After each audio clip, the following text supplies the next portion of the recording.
A pleasure to meet all at last, and welcome back once again to HJN Super Graphix, which I consider to be the sequel to HJN Graphix. This, of course, was a series that was based around many different video games that I have played and or covered over the years. So I get the feeling that a different type of gaming-related series would have to take place. Obviously not like GWK, no. I feel like I've done a lot of that stuff over the years. Hey, maybe the Talk About It universe could be of help in this circumstance, considering that I have ended Films I'm Willing to Talk About Again Season 2 just a couple months ago. I guess we'll get more on that part later, because it's kind of unrelated to anything HGN related. So, here we go. For this instance, this is number 2573, and I do intend to talk a bit about some other recent titles, but how about we go ahead and talk a bit about a certain PC game that had just been remade some time ago. If you're familiar with a certain something from the early 1990s, well, a game in particular that is based on adventure, resource gathering, and many survival choices that you make along the way, going from Independence, Nebraska to Oregon City, Oregon. The Oregon Trail, as it's known as. This was, in fact, a well-known legendary bit of history in the United States. A point where travelers from Nebraska, heading on their way all the way through to Oregon, a so-called promised land, was a unique story bent on survival and loads of different tragedies. The many painstaking wavelengths that travelers had to go through to get from point A to point B, thousands of miles on foot and or wagon, it just seemed unbearable to do. And while nowadays we can pretty much go from Nebraska to Oregon by road, by air, by train, pretty much anything we could think of, back then it wasn't really as possible. In the 1840s, there was barely any railroading at all, and definitely no cars or trucks or planes. But the thing is, the idea of the Oregon Trail being made as a strategy and problem-solving thinking game had become so well known that, well, some time ago, it was in fact remade for modern consoles. Yeah, that's right, this more recent take on good old Oregon Trail was made possible thanks to the arts of a multitude of different people. It's fair to say that in comparison to how it was originally made in the 90s for PC, many players who would come along and get to experience this new piece, which was made possible by the likes of Gameloft, the very same Gameloft that was also possible for making Disney Speedstorm, as well as Maximum Entertainment and HarperCollins Productions, I get to tell you right now that having beaten the game myself, it took me several days to do so, and the game itself is pretty short for what it is. If you're mainly just there for the actual game, the Oregon Trail itself, from the starting point that the story takes place, where you arrive in Independence, Nebraska, and then go all the way out to Oregon City, Oregon, I could say it's probably anywhere between 2 hours and 3 hours, depending on what you do. There's choices that you make along the way, beginning, of course, with a group of travelers. And these travelers, of course, are out to head out to Oregon. The Northwest was, in fact, a big time in history, where anybody, in the same regard as how Lewis and Clark made their trek across the American continent. At the time, it was rather uncharted, but throughout a few decades, even after 1804, the game mostly takes place in the year 1849, pretty much at the height of intercontinental travel that was mostly only being accomplished at the time by foot or wagon-based travel. And occasionally horseback was also implemented, but for the most part, that was about all there is. Times, of course, were very difficult then. You didn't have a whole lot to work with. But the thing is, you could do so much more today. In this instance, though, in my playthrough, it started off in Independence, where I made a group of 4 people. The names of my characters, of course, were known by the names of Brock, Reggie, Zira, and Colleen. These 4 do, in fact, have a multitude of different abilities. They are, in fact, given different personality traits, such as adventurous or exciting, or possibly other things. And whether they positively or negatively impact your outcome in the game itself, it's more or less made possible by the choices that you make. Like I've said, the Oregon Trail is rather famous for the fact that choice making is really what counts in the situation at hand. And in this instance, traveling thousands of miles, possibly taking days, weeks, months of time in your whole life to accomplish, should you do it in real life, of course, like these guys do. But when I started, I was, of course, given a good amount of money to work with.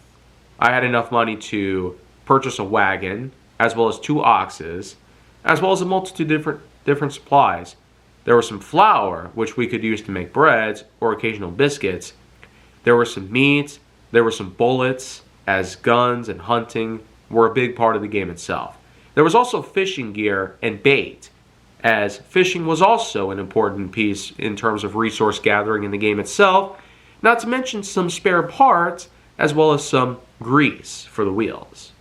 Because without it, the wagons are as good as damaged, possibly stranding you in the middle of nowhere.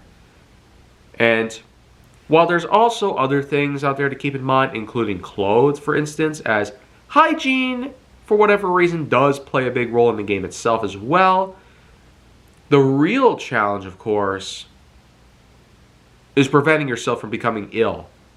Yeah. Unlike how most of us might be doing right now, as it is technically flu season, back then, people were way, way less unfortunate.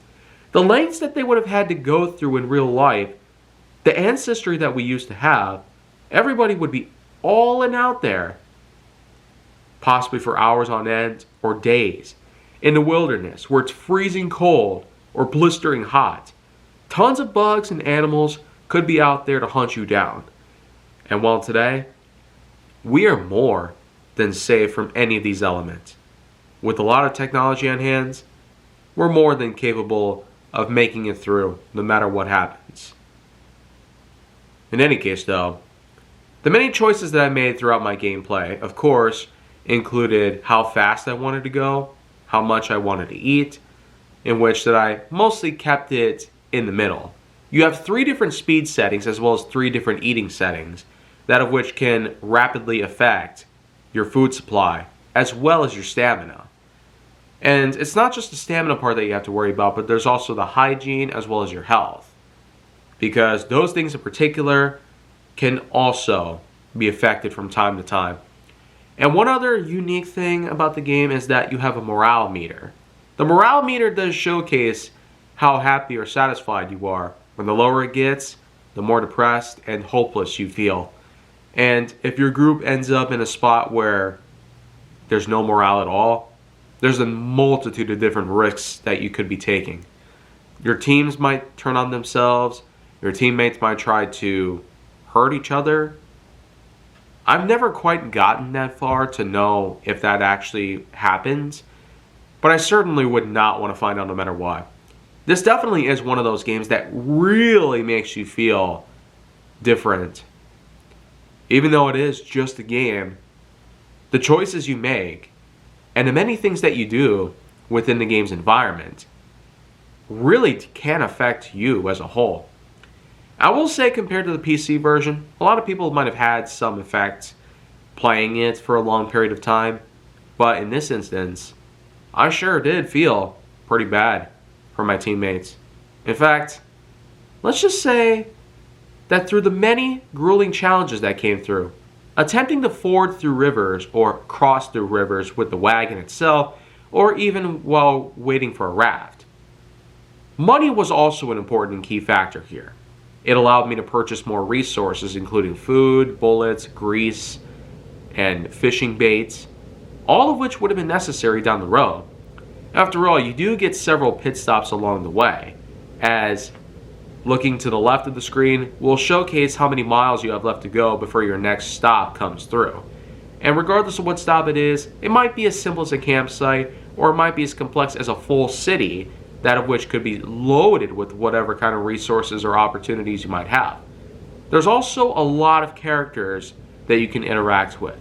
You can talk to them, you can trade with them, and I feel like that trading is a really helpful feature in the game itself. After all, it wasn't really like today, where you could just simply give currency to anybody and they can lend you whatever things that you wanted. Back then, not many resources were around. And there certainly wasn't a lot in terms of what money was like. And while money had existed at all back in the day, it wasn't as big or as common as it is today. Especially knowing that mints weren't really around back in the day.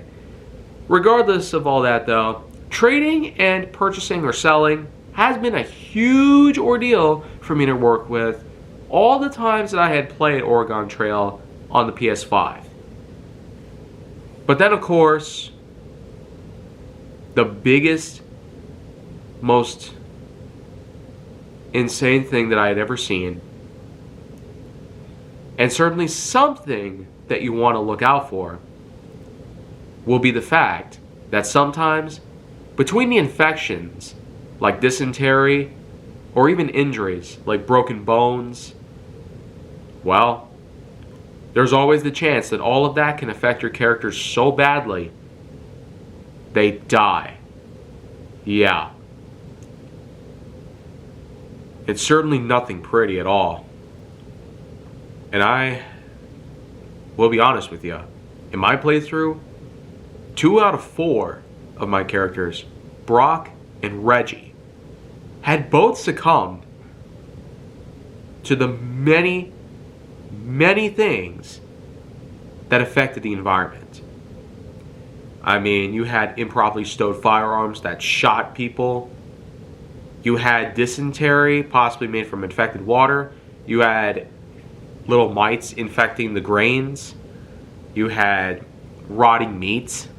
I mean, back then, things were just so challenging to work with. It's not like today. You could do so much to prevent some horrifying things like that from happening, but it wasn't really easy to do. So the thing is, where would you have rather lived in history? Then or now? Obviously the latter. I'd like things to be simpler. I'd like things to simply not be difficult. I'd like things to never again be horrible in life. But you know what though? There were plenty of side quests that I had also managed to accomplish, which thankfully also gave me a bit of a boost in terms of getting additional supplies or resources, anything that I would possibly need, even having my wagon repaired several times. There was even a point where the wagons broke down entirely, or the oxes had fled. At a few different times I would have had to send out one of my crew members, like Zira or Colleen. They would have had to venture outward, which of course meant that days could pass, or possibly anything else could occur. Whatever the case may be though, it sure is important to know that Zero and Colleen had actually made their way through.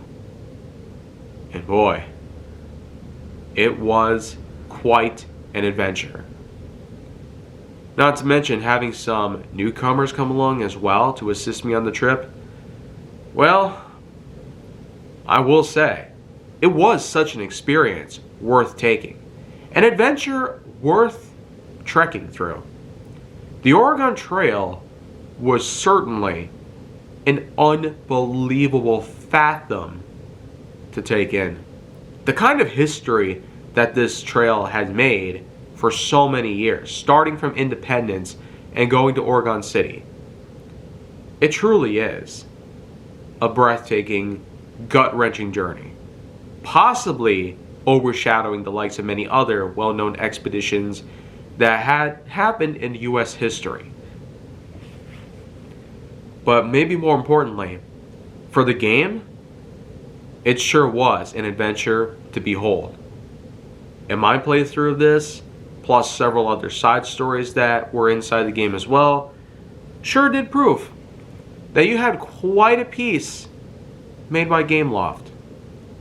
Possibly on the same level as Disney Speedstorm, which was another Gameloft property, which I'll talk more about later.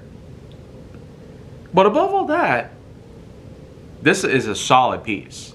An adventure certainly worth doing much with. But I will say that the many setbacks, of course, will include the simplicity of the game itself. You're just watching your characters, monitoring their health, hygiene, morale, and stamina from time to time, occasionally making pit stops, fording rivers, purchasing supplies or selling or trading items, and sometimes even losing some of your characters to whatever things may be out there. So the simplicity of it, while it does work for what it is, it probably could have been maybe a bit more inverse. There of course are the occasions of hunting or fishing, which situate on a more top-down perspective, bird's eye view, so to speak. So it's not necessarily about the side-scrolling thing the whole time. But I really would have wished for it to be maybe a little bit more on the versatile page. But nevertheless, I will consider giving this game a nice big scoring of 8.3 out of 10.1. While it certainly is a unique way of bringing back the old Oregon Trail PC game, I will say that by Gameloft or maximum standards, you could probably spend your money better elsewhere. But if you really are interested in a nice piece of history that has made lots of people cry, well, this is the kind of adventure that you just might get your money's worth. So, that's probably about it for this case. But for tomorrow, I will have another piece worth talking about. And as always, make sure to like, subscribe, comment, follow me where you can find me, and stay on the Hollywood side for more.